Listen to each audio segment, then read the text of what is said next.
সাথে কাজ করবো আজকে। এগুলো হলো বর্ডার গার্ড, এদের সাথে শুটিং আমাদের। শুটিং গাড়ি চলে আসছে।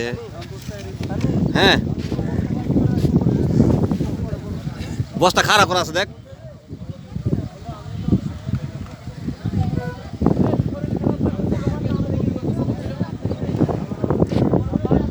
এটা হলো একটা ছোট একটা খাল, এখানটা চলে গিয়েছে, ওইটা পাহাড়।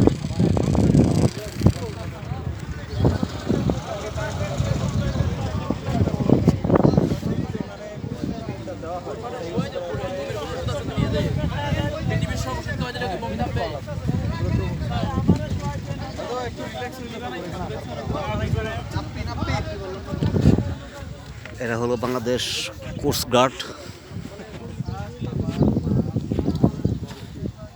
আজকে আমাদের সিনেমা অ্যাকশন শর্ট শুরু হবে একটু পর। যদি আমার